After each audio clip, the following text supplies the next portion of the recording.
ನೂರಾರು ವರ್ಷಗಳಿಂದ ಈ ರಾಜ್ಯದಲ್ಲಿ ತಿಗಳ ಸಮಾಜದವರು, ವಿಶೇಷವಾಗಿ ವನ್ಯಕುಲ ಕ್ಷತ್ರಿಯ ಸಮಾಜದವರು ಅತ್ಯಂತ ಶ್ರದ್ಧಾ ಹಾಗೂ ಭಕ್ತಿಪೂರ್ವಕವಾಗಿ ಕರಗ ಮಹೋತ್ಸವವನ್ನು ಆಚರಿಸ್ಕೊಂಡು ಬರ್ತಾ ಇರ್ತಕ್ಕಂಥದ್ದು ಇಡೀ ವಿಶ್ವಕ್ಕೆ ಗೊತ್ತಿರತಕ್ಕಂಥ ವಿಚಾರ.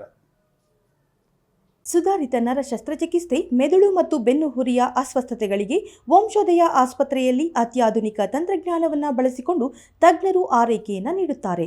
ಹೆಚ್ಚಿನ ಮಾಹಿತಿಗಾಗಿ ಸಂಪರ್ಕಿಸಿ 7277072770 ಅಥವಾ 9141106665.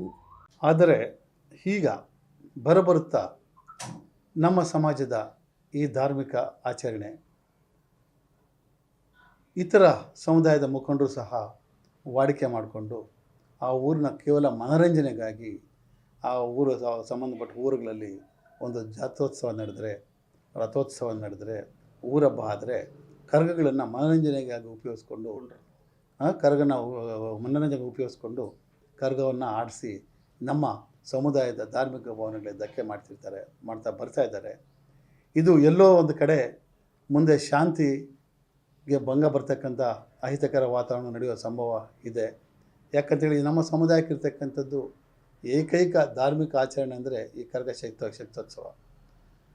ಹಾಗಾಗಿ ಇದು ಹಿಂದೆ ಅತ್ಯಂತ ವಿಜೃಂಭಣೆಯಿಂದ ನಡೀತಾ ಇತ್ತು. ಆದರೆ ಈಗ ಇತರ ಸಮುದಾಯದವರು ಸಹ ಇದನ್ನು ಮನೋರಂಜನೆಗಾಗಿ ಮಾಡಿಕೊಂಡು ನಮಗೆ ಭಾವನೆಗಳಿಗೆ ಧಕ್ಕೆ ಬರ್ತಾಯಿದ್ದಾರೆ. ಇದು ಕೈ ಮೀರುವ ಮೊದಲು ನಾನು ಇತರ ಸಮುದಾಯದ ನನ್ನ ಸಹೋದರರಲ್ಲಿ ಮನವಿ ಮಾಡ್ಕೊಳ್ಳೋದಿಷ್ಟೇ, ದಯಮಾಡಿ ತಾವು ತಮ್ಮ ಕುಲಾಚಾರಕ್ಕೆ ಬಂದಿರತಕ್ಕಂಥ ಹಬ್ಬ ಮತ್ತು ಹರಿಕತೆಗಳನ್ನು ಮತ್ತು ಇತರ ಸಂಪ್ರದಾಯಗಳನ್ನು ನೀವು ಮಾಡ್ಕೊಂಡು ಹೋಗಿ ನಮ್ಮ ಕರಗದ ಸಂಪ್ರದಾಯವನ್ನು ಆಚರಿಸಿ ನಮ್ಮ ಭಾವನೆಗಳಿಗೆ ಧಕ್ಕೆ ತರೋದು ಬೇಡ. ಇದು ದುಷ್ಟ ಶಿಕ್ಷಣ ಹಾಗೂ ಶಿಷ್ಟ ರಕ್ಷಣೆಗೆ ಮಾಡ್ತಿರ್ತಕ್ಕಂಥ ಕಾರ್ಯಕ್ರಮ. ನೂರಾರು ವರ್ಷಗಳಿಂದ ಅತ್ಯಂತ ಶ್ರದ್ಧೆಯ ಮತ್ತು ಭಕ್ತಿ ಗೌರವದಿಂದ 9 ದಿನಗಳ ಕಾಲ ನಿಷ್ಠೆಯಿಂದ ಬೇಕಾಗಿರ್ತಕ್ಕಂಥ ಎಲ್ಲ ಕಟ್ಟುಪಾಡುಗಳನ್ನ ಅನುಸರಿಸ್ಕೊಂಡು ಮಾಡ್ಕೊಂಡ್ಬಂದಿರ್ತಕ್ಕಂಥ ದೇವತಾ ಕಾರ್ಯಕ್ರಮ.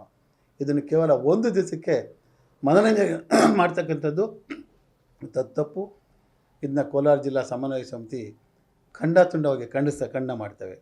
ವಿಶೇಷ ಅಂದರೆ ಈ ಒಂದು ಸಂದರ್ಭಗಳಲ್ಲಿ ನಮ್ಮದೇ ಆಗಿರ್ತಕ್ಕಂಥ ಕುಲದ ಕರಗದ ಪೂಜಾರಿಗಳು ಹಣದ ಆಸೆಗೆ ಆ ದೇವರನ್ನು ಅವರೇ ಮಾರಾಟ ಮಾಡಿಕೊಂಡು ಹೊರಗಡೆ ಹೋಗಿ ಈ ಕರಗವನ್ನು ಮಾಡ್ತಕ್ಕಂಥ ಪರಿಸ್ಥಿತಿ ಇದೆ.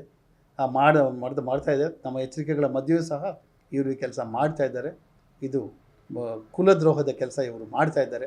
ಹಾಗಾಗಿ ಇವ್ರ ಮೇಲೂ ಸಹ ಕಾನೂನು ರೀತಿಯ ಕ್ರಮ ತೆಗೆದುಕೊಳ್ಬೇಕು. ಈಗಾಗಲೇ ಹಿಂದೆ ಇವರು ನಮಗೆ ಮುಚ್ಚಳಿಕೆಯಲ್ಲಿ ಬರ್ಕೊಟ್ಟಿದ್ದಾರೆ, ನಾವು ಯಾವುದೇ ಈ ಥರ ಆಗೋದಿಲ್ಲ, ಫಿಲ್ಮ್ ಡ್ಯಾನ್ಸ್ಗೆ ನಾವು ಮಾಡೋದಿಲ್ಲ, ಮತ್ತು ಇತರ ಸಮುದಾಯದ ಕರಗಗಳನ್ನು ನಾವು ಮಾಡೋದಿಲ್ಲ, ಮತ್ತು ಏನು ಮೊದಲಿಂದ ಸಾಂಪ್ರದಾಯಿಕವಾಗಿ 100 ವರ್ಷಗಳ ಬಂದಿದೆ ಅದೇ ರೀತಿ ಆಚರಣೆ ಮಾಡ್ಕೊಂಡು ಹೋಗ್ತೀವಿ ಅಂತ ನಮಗೆಲ್ಲ ರೈಟಿಂಗಲ್ಲೆಲ್ಲ ಕೊಟ್ಟು ಸಹ ಇವರು ಅದನ್ನು ಮೀರಿ ಇವತ್ತು ಹಣದಾಸೆಗಾಗಿ ಒಂದೇ ದಿನ ಯಾವುದೇ ಸಾಂಪ್ರದಾಯಗಳಿಂದ ಮಾಡ್ತಾಯಿದ್ದಾರೆ.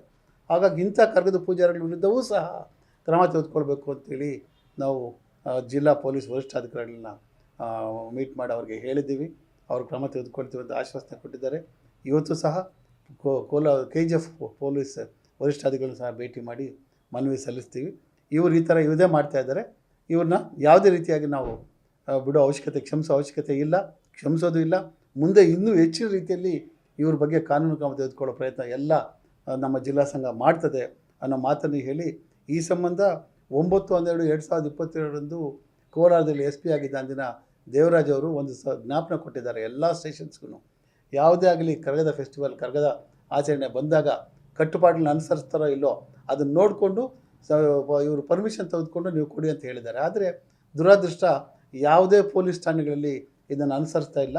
ಯಾರೇ ಬಂದು ಅನುಮತಿ ಕೇಳಿದ್ರು ಕೊಟ್ಬಿಡ್ತಾ ಇದ್ದಾರೆ. ಇದು ಖಂಡಿತವಾಗಿ ತಪ್ಪಬೇಕು. ಪೊಲೀಸ್ನವ್ರಿಗೂ ಸಹ ಇದರಲ್ಲಿ ಗುರುತರವಾದಂಥ ಜವಾಬ್ದಾರಿ ಇದೆ.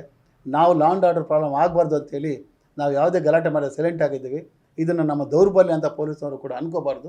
ಹಾಗಾಗಿ ಅವರು ಇದನ್ನು ಕಟ್ಟುಪಾಡು ಯಾರು ಮಾಡ್ತಾಯಿದ್ದಾರೆ ಅದನ್ನು ಅವರು ಮನಗಂಡು ಕಟ್ಟುಪಾಡುಗಳು ಮಾಡ್ತಾ ಇದ್ದಾರಾ ಇಲ್ವೋ ಅದನ್ನು ನೋಡಿಕೊಂಡು ಅವರು ಇದನ್ನ ಪರೀಕ್ಷೆಯನ್ನು ಡಿನೇ ಮಾಡಬೇಕು. ಹಾಗಾಗಿ ಕಾನೂನು ಶಾಸ್ತ್ರೋಕ್ತವಾಗಿ ಯಾರು ಮಾಡ್ತಾರೋ ಅವ್ರಿಗೆ ಮಾತ್ರ ಪರ್ಮಿಷನ್ ಕೊಡಬೇಕು ಅಂತ ನಾನು ಪೊಲೀಸ್ ಇಲಾಖೆಯಲ್ಲೂ ಸಹ ಮನವಿ ಮಾಡಿಕೊಳ್ತೇನೆ. ಈ ಸಂಬಂಧ ಮಾನ್ಯ ಜಿಲ್ಲಾಧಿಕಾರಿಗಳಿಗೂ ಸಹ ನಾವು ಮೆಮೊರಾಂಡಮ್ ಕೊಟ್ಟಾಗ ಜಿಲ್ಲಾಧಿಕಾರಿಗಳು ಸಹ ತಹಶೀಲ್ದಾರ್ಗೆ ಎಂಡಾರ್ಸ್ಮೆಂಟ್ ಕೊಟ್ಟಿದ್ದಾರೆ. ಇದನ್ನು ಯಾರ್ಯಾರು ಶ್ರದ್ಧಾಭಕ್ತಿಗಳಿಂದ ಮಾಡ್ತಾ ಇದ್ದಾರೆ ಇದನ್ನ ವೆರಿಫೈ ಮಾಡಿ ತನಿಖೆ ಮಾಡಿ ಅವ್ರಿಗೆ ಮಾತ್ರ ಪರ್ಮಿಷನ್ ಕೊಡಿ, ಬೇರೆಯವ್ರಿಗೆ ಪರ್ಮಿಷನ್ ಕೊಡಬೇಡಿ ಅಂತ ಜಿಲ್ಲಾಧಿಕಾರಿಗಳು ಸಹ ತಹಶೀಲ್ದಾರ್ಗೆ ನಿರ್ದೇಶನ ನೀಡಿದ್ದಾರೆ. ಹಾಗಾಗಿ ಜಿಲ್ಲಾ ಸಂಘ ಇನ್ನು ಮುಂದೆ ಇಂಥ ವಿಚಾರಗಳಲ್ಲಿ ಇದು ನಾವು ವೈಯಕ್ತಿಕವಾಗಿ ತಗೊಳ್ತೇವೆ. ಸಮುದಾಯದ ಹಿತದೃಷ್ಟಿಯಿಂದ, ಸಮಾಜದ ಹಿತದೃಷ್ಟಿಯಿಂದ, ಸಮಾಜದ ಒಳಿತಿನ ಹಿತದೃಷ್ಟಿಯಿಂದ ನಾವು ಇದನ್ನು ಇನ್ನೂ ಸೀರಿಯಸ್ ತೊಗೊಂಡು ಹೋಗ್ತಾ ಇದ್ದೀವಿ. ಹಾಗಾಗಿ ನಾವಂತೂ ಹೇಳೋದಷ್ಟೇ, ವಿಶೇಷವಾಗಿ ಇಂಥ ಕುಲದ್ರೋಹಿ ಈ ಸ್ವಾಮೀಜಿಗಳಿಗೆ, ಕರಗದ ಪೂಜಾರಿಗಳಿಗೆ ನಮ್ಮ ಸಮುದಾಯದಲ್ಲೂ ಸಹ ಯಾರೂ ಮುಂದೆ ಕರಗ ದೈವನರ್ತನ ಮಾಡಲಿಕ್ಕೆ, ಕರಗ ಮಹೋತ್ಸವ ಆಚರಣೆಗೆ ಅವಕಾಶ ಕೊಡಬಾರ್ದು ಅನ್ನೋದು ಸಹ ಈ ಸಂದರ್ಭದಲ್ಲಿ ನಾವು ಮಾಡ್ಕೊಳ್ತಾ ಇದ್ದೇವೆ. ಈಗ ಕುರುಬರು ತೆಂಗಿನಕಾಯಿ ಕಾರ್ಯ ಮಾಡ್ತಾ ಇದ್ದಾರೆ ಅಂತ ಹೇಳ್ಬಿಟ್ಟು ನಾವು ಒಂದು ಮಾಡೋಕ್ಕೆ ಹೋದ್ರೆ ಅದು ಅವ್ರಿಗೆ ಸಾಂಪ್ರದಾಯಿಕ ತಲತಾಂತರ ಅವ್ರಿಗೆ ಬಂದಿರತಕ್ಕಂಥ ಇದು.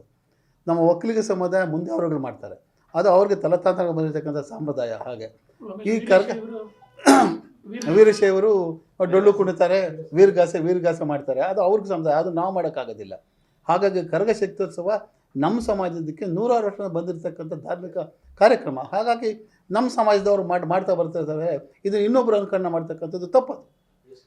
ನಮ್ಮ ಜಿಲ್ಲೆಯಲ್ಲಿ ಈಗಾಗಲೇ 44 ಕರಗಗಳು ಪಟ್ಟಿ ಮಾಡಿದ್ದೀವಿ. ಇದಕ್ಕೆ ಸರ್ಕಾರದಿಂದ ಅನುದಾನ ಬರ್ತಾ ಇದೆ. ನಾನು ಈ ಸಂದರ್ಭದಲ್ಲಿ ಹೇಳ್ತಾ ಇದ್ದು ಅಷ್ಟೇ, ಏನು ಅನುದಾನಿತ ನಮ್ಮ ತಿಗಳ ಸಮುದಾಯದ ದೇವಸ್ಥಾನ ಸಮಿತಿಗಳು ಏನಿದ್ದಾರೆ, ಸೊ ಅವ್ರಿಗೆ ಮಾತ್ರ ಪರ್ಮಿಷನ್ ಕೊಡೋದೇ ವಿನಃ ಸರ್ಕಾರದಿಂದ ಯಾವುದೇ ಅನುದಾನ ಇಲ್ದಿರ್ತಕ್ಕಂಥ ಬೇರೆ ಇತರ ಜನಾಂಗ ಕರಗಳಿಗೆ ಇದನ್ನು ಪರ್ಮಿಷನ್ ಕೊಡಬಾರ್ದು ಅಂತ ನಾನು ಒತ್ತಾಯಿಸ್ತಾ ಇದ್ದೇನೆ. ಯಾಕಂದರೆ ಇದು ಈಗ ನಮ್ಮ ಕರಗ ಶಿಸ್ತುಬದ್ಧವಾಗಿ ನಮ್ಮ ಸಮುದಾಯ ಮಾಡ್ತಕ್ಕಂಥದ್ದಕ್ಕೆ ಕಾರಣ, ಇದನ್ನೇ ರೀಸನ್ನು ಈಗಾಗಲೇ ಸರ್ಕಾರದ ಅನುದಾನ ಕೊಡ್ತಾ ಇರ್ತಕ್ಕಂಥದ್ದು ಇದಕ್ಕೆ ಪೂರಕ. ಇದಕ್ಕೆ ಸರ್ಕಾರ ನಮ್ಮನ್ನು ಒಪ್ಕೊಂಡಿದೆ ಅನ್ನೋದೇ ಇದಕ್ಕೆ ಸಂಪೂರ್ಣವಾಗಿರ್ತಕ್ಕಂಥ ಪೂರಕವಾಗಿರ್ತಕ್ಕಂಥ ಬೆಳವಣಿಗೆ. ಅದು ಅದೇನೇ ಹೇಳ್ತಾ ಇದೆ. ಅವ್ರದ್ದು ನಮ್ಮಲ್ಲಿ ಲಿಸ್ಟ್ ಔಟ್ ಮಾಡಿದ್ದೀವಿ, ಒಂದು 4-5 ಕರಗದ ಪೂಜಾರಿಗಳಿಗೆ ಲಿಸ್ಟ್ ಔಟ್ ಮಾಡಿದ್ದೀವಿ.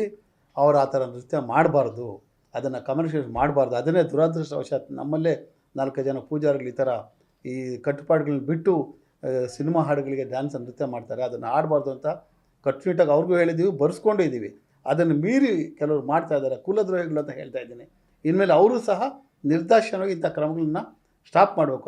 ಇದರಲ್ಲಿದ್ದರೆ ನಾವೆಲ್ಲ ದೇವಸ್ಥಾನ ಸಮಿತಿಗಳವರು ಸಹ ಒಂದಾಗಿ, ಎಲ್ಲ ದೇವಸ್ಥಾನ ಸಮಿತಿಗಳು ಒಂದು ಒಮ್ಮತಕ್ಕೆ ಬಂದು ಇಂಥವ್ರನ್ನ ಈ ಧಾರ್ಮಿಕ ಕಾರ್ಯಕ್ರಮವನ್ನು ಮಾಡಬಾರ್ದು ಅಂತ ನಾವು ಸಹ ಅವ್ರನ್ನ ದೂರ ಇಡ್ತಕ್ಕಂಥ ಕೆಲಸ ನಾವು ಮಾಡ್ತೀವಿ.